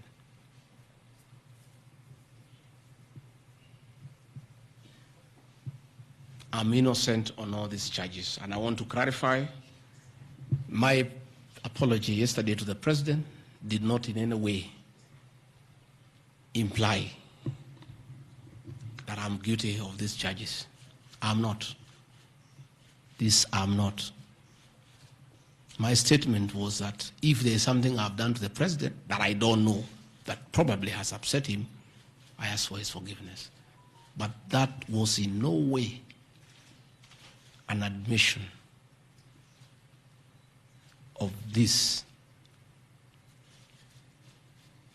ridiculous allegations meant to overturn the will of the people. Finally, in conclusion, I want to say that overturning the will of the people is not a joke. It calls for very serious violation of the Constitution. None of these issues here meets the threshold. We'll go to Bunge tomorrow. I'll be there at 5 for 2 hours, and I'll put my case. In the unfortunate event it proceeds to the Senate, I'll be there again to prove my innocence by way of evidence.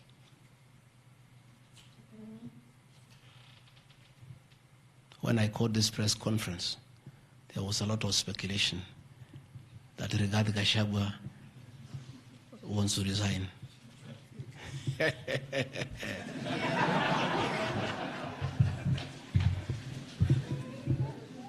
This is a man elected by 7.2 million Kenyans. How dare you suggest to him that he can do so without public participation?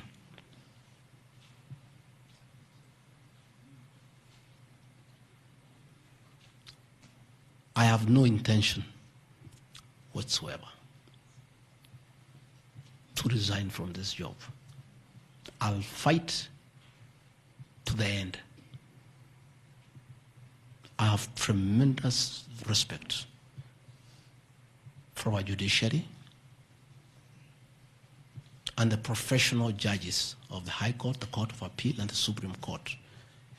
And in the professional manner, they have handled serious issues affecting Kenya. The impeachment of a deputy president elected by 7.2 million Kenyans is not a small matter that can hastily be decided by a few members of parliament and senators and wish it away.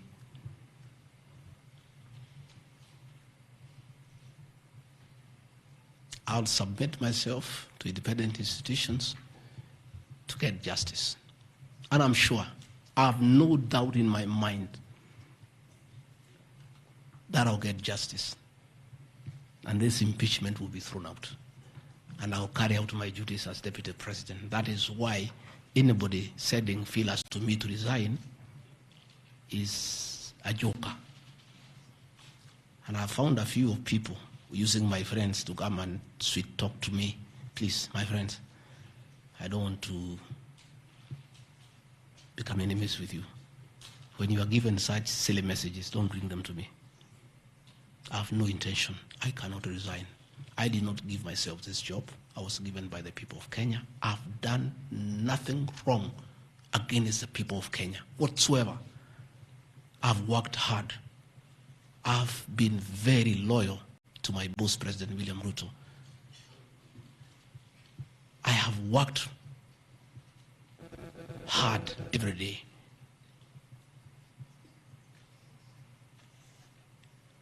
And I will not be distracted. I think there's one issue I've forgotten, one ground. The issue of the shareholding, isn't it? Even you guys can remind me if there's one issue that I have not dealt with.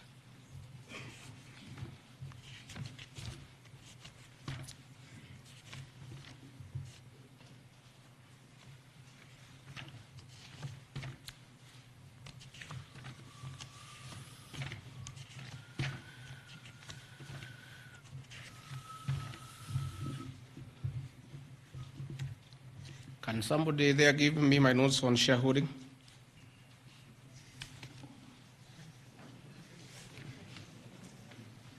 Yeah, I have them here. That's okay. Yeah. This is an important one. Yeah. There are several. I had not. There are a few silly ones. There's one that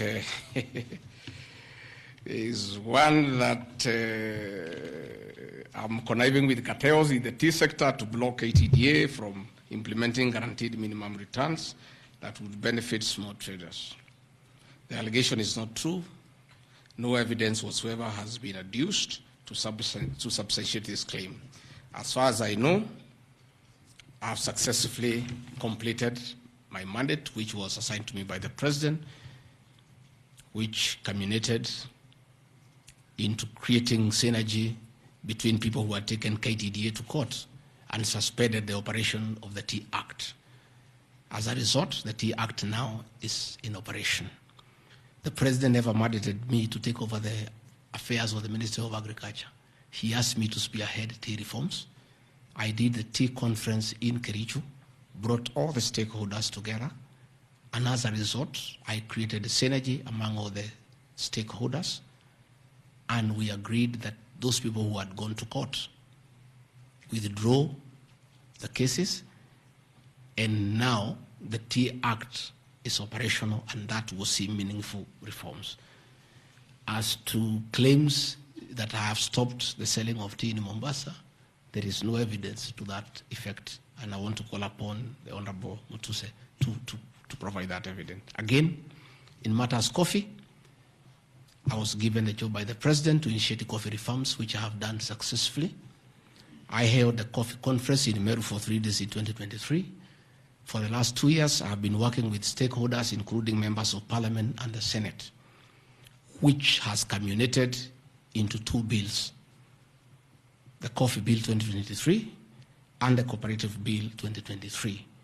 These 2 bills, the Coffee Bill 2023, will see the reintroduction of the Coffee Board of Kenya that will market coffee for farmers without putting profit. We have also recommended the reintroduction of the Coffee Research Foundation or the Coffee Research Institute in Roido to work on better varieties and drought-resistant crops.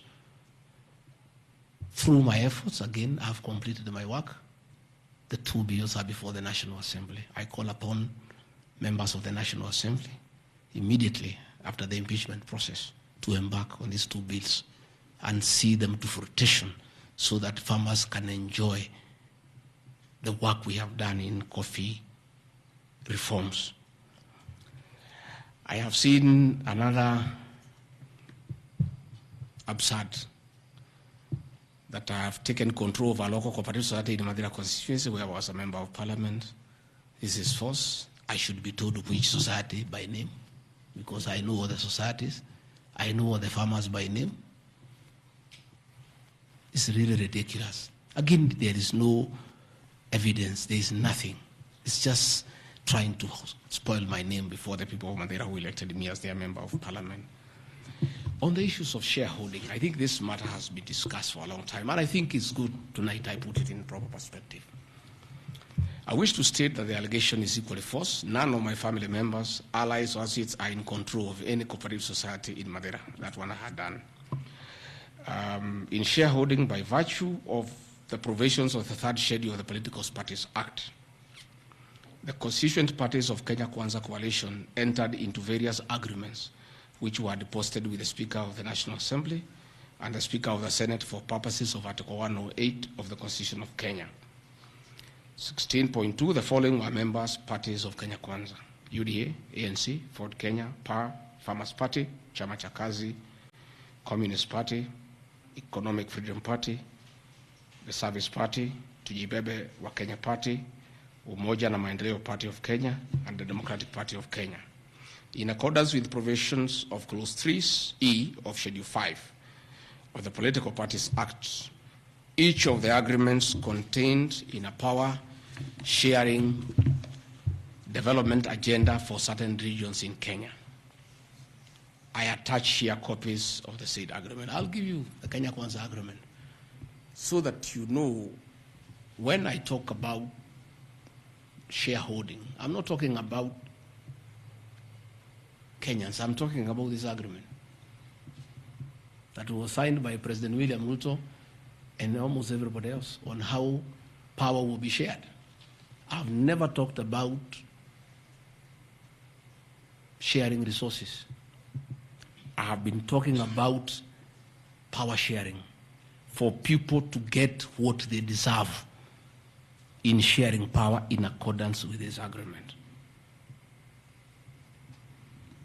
Like, for example, in an agreement between UDA, ANC, and Ford Kenya, the UDA would nominate the president and the deputy presidential candidates, which has happened.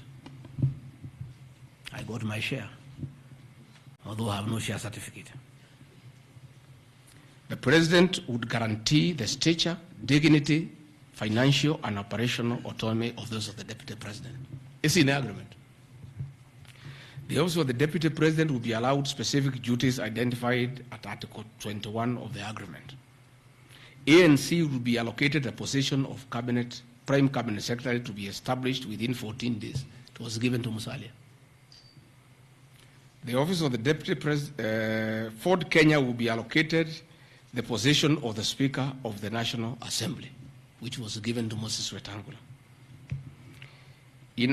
In accord with Article 2.1 of the Power Sharing Agreement, ANC and Ford Kenya would have a 30% share of national government positions.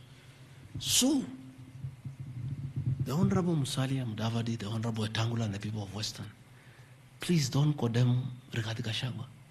The agreement is here, defining your share in the government. It is not me. I did not sign this document. It was signed by Musalia, Wetangula, and President William Ruto. So when I say about this share thing in terms of positions, I've never talked about resources, about development. Although it is also here, is that regions bargained with the president for shares. Musalia Mudavadi and Moses Wetangula bargained for 30% of shares within the Kenya Kwanza government. Although they were also supposed to give us 70% of the vote, which they did not. Nevertheless, since they gave a certain vote, they are still entitled to some share one way or another. So it is not Rigathi Gachagua who said that a government is like a company. It is the agreement of the Kenya Kwanza, which I will be tabling in the National Assembly. It is not me. It went ahead to say it. He said, ANC and Ford Kenya would have 30% share of national government positions.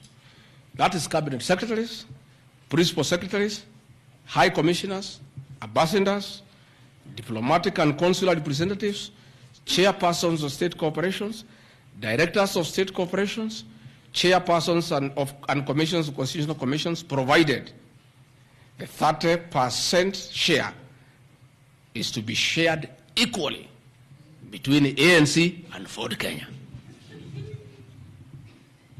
Sasa mimi nikiambia watu wafuate share yao, makosa yangu ni gani? Iko hapa. I did not sign. They went ahead. Musalia Mudavadi and Wetangula. And they must follow these things. Because I will not follow for them because I was not party to the Western Agreement. The agreements were with regions. So when people say I'm dividing regions, I'm simply following the Kenya Kwanza Agreement of the way it was debated. They went ahead and said, Article 22 of Sharing Agreement set out a list of priority projects which Kenya Kwanza would endeavor to fulfill in the ANC and Ford Kenya strongholds of Western Kenya between 2022 to 2027 on a priority basis. Musalia Mudavadi and Wetangula signed a package for Western Kenya. I've never had anybody call them tribalists, but they signed an agreement demanding for Western Kenya. They demanded, and it was agreed it will be done. Completion of all incomplete or stored bitumen roads. Construction of an extra 1,000 kilometers of bitumen in Western Kenya. Revival and modernization of sugar factories in Western Kenya. Establishment of new industries identified in Article 22 of the agreement.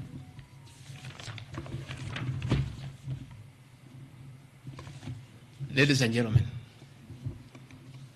this is the Kenya Kwanza Agreement on shareholding. What crime has Rigathi Gachagua committed to be impeached by saying what President William Ruto appended his signature to, with Musalia Mudavadi and Wetangula, who will preside over my impeachment? What crime has this man committed? The crime of this man is just being truthful, because people do not want these things to be known. That is the problem. People have a problem that I'm a truthful man. The people of Western Kenya has now known today what their leader signed with President William Ruto. It is upon them to demand their share as per this agreement. I did not sign this agreement. I will read the people who signed. But because I was present and I'm a truthful man, I fight for the people of Western Kenya. Power sharing agreement between Kenya Kwanza and PAR of Amason Kingi. I want to give two examples. Yeah? In accord with Article 8 of the agreement, PAR would be allocated the position of the Speaker of the Senate. He negotiated for himself. Let's be truthful. You brought this motion. We'll discuss. The people of Kenya must know the truth, so that if Rigathi Gachagua is being crucified for being truthful, let the people of Kenya know why he is being crucified. How can Moses Wetangula say I should be impeached because of saying people to get their shares, when he is a signatory to a share agreement with the president on what will go to Western Kenya? And then they accuse me of tribalism. They did not say anything should go to Central or Mount Kenya. They talked about Western. When I say something for Mountain, I'm a tribalist. Kingi said, position of Speaker, you are Mepewa. Article 9A of the Power Sharing Agreement, PAR would nominate the candidate for appointment of one principal secretary when Kenya Kwanza came to power. Amepewa. For Article 9B, the Power Sharing Agreement, Kenya Kwanza and PAR would agree on what share of national government positions, cabinet secretaries, principal secretaries, high commissioners, ambassadors, diplomatic and consular representatives, chairpersons, state corporations, etc., etc. Power sharing agreement, that is a word, so that nobody should ever again in this country ever accuse me of talking of shares. It is not me. It is my boss, President William Ruto, who appended his signature with other leaders that Kenya is like a company of shares. It is not me. And he signed the agreements. Sharing Kenya is here, it's being shared. True or false? True or false? They have shared the Speaker, they have shared the Senate, they have shared Deputy President, they have shared the President. That's what I've been saying. And then I'm being told that I'm dividing the country along ethnic lines. I did not append this signature. I'm just being truthful. That is my crime. People want these things to be hidden so that they pretend to be nationalistic and say Rigathi Gachagua is tribal. But the people who append these signatures are the ones who should explain why they were signing things for their regions only. Yet they say they are national leaders. Power sharing agreement between the Kenya Kwanza coalition on one part and the Communist Party, nini. So, Service Party, at least I saw Chama cha Kazi.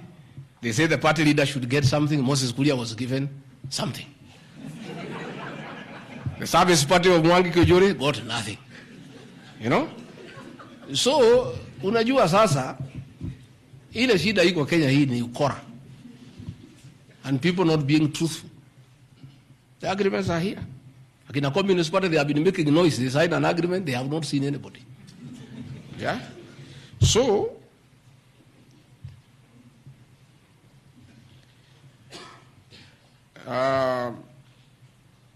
My speeches on the shareholder issue are informed by their aforesaid power-sharing covenants, which are founded on law and lessons learned from the well-known disputed 202 NAC power-sharing agreement. Further power-sharing agreements are a feature of government formation in all democracies in the world that provide the formation of coalitions. My pronouncements on the issue, properly understood, are not only anchored in law, but entirely harmless and incapable of being construed as a basis for ethnic animosity, a danger to national cohesion, or a threat to national unity. On the contrary, coalition building has been one of the most important innovations since the disputed 2007 elections in ensuring stability, equitable sharing of political power, national cohesion, and fostering of national unity. Indeed, Kenya Kwanza's main opponent in the 2022 general election, Azimio la Umoja, One Kenya Coalition Party, was a political party consisting of 25 or so political parties who also executed a power-sharing agreement as required by Schedule 3 of political parties. However, notwithstanding of the said power-sharing agreements, upon election as the Deputy President of Kenya, I went out of my way, as required by the Constitution of Kenya, to serve all Kenyans regardless of their political preferences during the election or ethnic origin. I'll produce videos on all those things. Again, my decision to embrace the broad-based government following the decision of the cabinet after the Gen Z protest is that I support coalition building. And even when the Honorable Right Odinga came, he got some shares. True or false? I mean, surely, why is Rigathi Gachagua being vilified by just being truthful? You know, it's good to be truthful. I have heard that my saying we observe this agreement is a threat to national unity. I have never been caught by the National Cohesion and Integration Committee to tell me that I have said something that can create ethnic disharmony. On the issues of one man, one vote, one shilling, I am told again that it can create tribal hatred. How? The one man, one vote, one shilling is not a formula for Mount Kenya region. Far from it. The one man, one vote, one shilling talks about equity. The gist of that formula is that all Kenyans should be treated equally. If we are giving bursary to the children of Kenya, let us agree how many children we have. If there are 30 million and we have 100 million, we divide equally and distribute to every constituency to those children. If a hospital takes care of 1,000 patients, we decide based on population what is the size of the hospital to be constructed in Roiro, where there are 800,000 people. If one borehole serves 500 people, do you construct one borehole in an area where there are 10,000 people? You need to construct more boreholes. That's all. And these populations are everywhere in Western Kenya, in Kisii, in Rift Valley. The high numbers are not just in the Mount Kenya region. This is a formula, in my view, that is good for everybody. Again, it is not a law because I pronounce myself. It's just an opinion. And in our democracy, I think it's only fair to allow people to have freedom of speech and to be entitled to an opinion. There are those who talk one man, one vote, 1 kilometer, and it is their right. And we should also listen to them and consider. And all those opinions can be harnessed and people can agree which is the best formula to take care of the people of Kenya. That is all I said. I wanted to read to the people, of course, the projects that were negotiated, but I don't seem to have that page. I produce it tomorrow in Parliament. So that when they hear I am fighting, I am also fighting for them. Mine, for the Mount Kenya, And President William Ruto, we never wrote anything because I'm a very trusting man. So is my people. As we did word of mouth. So once in a while, we may argue kidogo kidogo because there's nothing written. So sometimes it's when people say I'm blackmailing the president. But I'm simply asking, my boss, we agreed the following. Can we please do it? We agreed this on that. Can we do it? We agreed that the people of Mount Kenya who had been given jobs by Uhuru will not be removed without being replaced. We don't seem to be honoring that. Can we honor it? We agreed where we needed to replace somebody who has not performed. We exchange 1 for 1. Can we do it? We agreed that we need to give Mau Mau roads priority. Can we please do it? Because that is what we agreed. It's simply people being honest with each other and living true to a gentleman's agreement. That is what it is about. So I wanted to explain to the people of Kenya, I am not against any region of Kenya. I am just a crusader for honesty and for fulfilling written and unwritten agreements. That is all I am. I say if we agree on something, please let's do it. If we agreed we shall do ABCD before we are elected, let's do it. If we agreed we shall not brutally evict innocent people, please let's not do it. If we agreed that we shall create a good business environment for people to do business, please let's not do it. If we agreed there shall be no abductions and extrajudicial killings, please let's be true to the people of Kenya. That is all. So I want to thank every one of you. And because I've been in Parliament, I don't think it's necessary to have questions. I've been very, very clear on no issues, why I called this a press briefing. I've said I'll be in Parliament tomorrow. I have asked my team to try to give you all the materials so that you can also go and digest. But I think I've prosecuted my case before my employers, the people of Kenya. And I trust because the members of Parliament are also listening. They'll be fair, they'll be just, and they'll be true to their conscience and do the right thing, and not hang an innocent man without evidence. I wouldn't mind being crucified if there was evidence, but there's nothing. Nothing. Zero. I've explained myself to the fullest. And I think you and the people of Kenya have heard me. Let me thank all of you for giving me this time, and I appreciate the media for your role to inform the people of Kenya, to educate them, to entertain them, and keep them abreast with what is going on. I want to thank you for your coverage of the short public participation on this impeachment motion, because you exposed it for what it was, and your video clips are very useful for us as we argue in courts of law. You guys are wonderful. You are good people. No wonder you are called the fourth estate. I don't know where we would go in this country without you. We would have so much impunity. We would go back to dictatorship without the media. I want to encourage you to continue to be the watchdog on behalf of the people of Kenya, to protect the Constitution with zeal, to uphold the rule of law, and to call out impunity and corruption. And I want to say, after this impeachment, I want the members of Parliament now to focus on the corruption scandals around our country. The Adani scandal, the issues in public health sector, the glaring theft of public resources.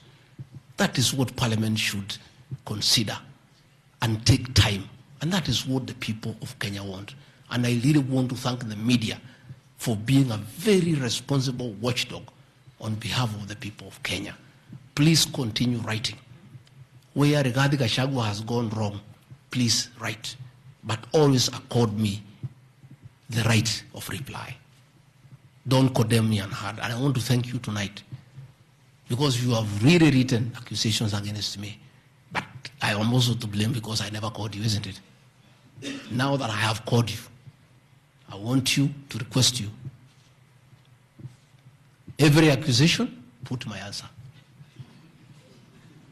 Is that not fair? Let the people of Kenya judge. You want to ask questions? Yes. But not outside this. Okay. Your Excellency, thank you. We appreciate you hosting us here. You have said a lot in the last more than nearly 2 hours, so I'll be very brief in relation to what you said. My colleague Sam Gituk hosted you here on the 20th of September, and you said a motion of such magnitude cannot head to Parliament without the sanctioning of the party at the parliamentary group level and without the go-ahead or the green lighting by the President. Has President William Ruto in effect sanctioned that motion now that it's in Parliament? Second, this is in relation to your statement on the 4th of January this year regarding High Court Judge Honorable Esther Maina you have mentioned. You said you accused her of corruption, and you said you'll file a petition, but we never saw you there. You nonetheless said that you have filed a petition. Can you tell the Kenyan people when you have filed that petition? Maybe you can note. This one the same because, Your Excellency, you and President William Ruto hold the ultimate office that must provide answers for the Kenyan people. You therefore are open to accountability, scrutiny, and questions. When you took your oath of office, you told the Kenyan people that the country has empty coffers, that you inherited empty coffers. However, your statement is contrary to what the Kenya National Bureau of Statistics says, that at the time when you assumed office, the country had at its disposal 3.02 trillion Kenya shillings, includes revenue plus appropriations in aid. Why, Mr. Deputy President, did you make such a misleading statement in front of the Kenyan people and the world? Regarding your shareholding question, I'm sorry to hold you to account, Mr. Deputy President, that the context in which you have provided the agreement between the parties, the Kenya Kwanza parties, and your defense is different. This is what you said in Kericho County, that this government on February 2023, this government is a company, you told the people, that has its shares. There are owners who have the majority of shares and those who just have a few, while others do not have any. You invested in this government, you told the people of Kericho County, so you must reap. You sowed, you tilled, you put manure and irrigated. Now it's your time to reap. Some few months later, the High Court quashed the appointment of more than 1,406 KRA officials. And the judgment? 700 of those officials were either from the Kalenjin or the Kikuyu community. How much of a responsibility will you take, being part of the presidency, of such gross locking out of Kenyans who qualify, who are competent, who merit, yet half of those appointments went to only 2 communities? That's enough. Thank you. One, the issue of Justice Minor is sub judice. I don't want to discuss it because it's a matter before court, but I'll be able to give you the date when we filed so that you can follow the petition.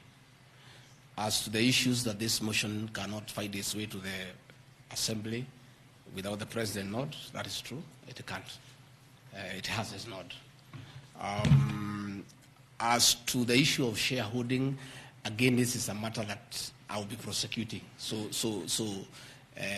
By answering your question, I'll delve into the merits and the demerits of the argument that will come up. But I also want to remind you that I did not say that it's a company. I said like a company. Like. You look at the clip, it's there. Like, I gave an example. And a company has shareholders. I've just read to you there's 30% here for somebody. That's what I was saying. I was just being truthful without removing the agreement. Again, I am not responsible for making appointments in Kenya. I don't make any appointments. The Deputy President does not appoint anybody. You know, the appointing authority. Ladies and gentlemen, because my lawyers tell me we don't want to delve into the merits and the demerits of the presentation that I've made. Yes, Karanja.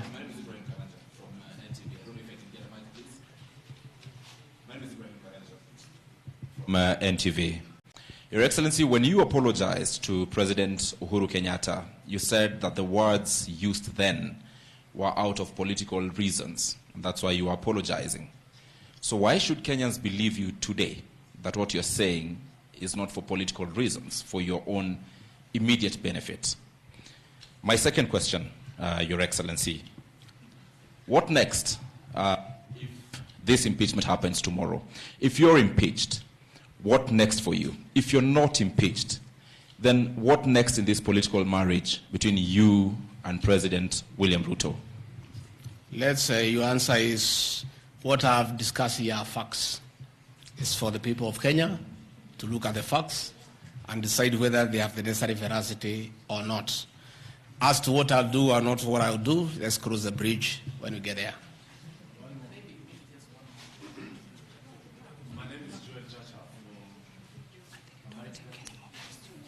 I think good people, we have had a long night. We have had a very long night, and you need to go and file your story. I want to once more thank you very much. Good people, asanteni sana, Mungu awabariki. Tutaonana kesho. Thank you.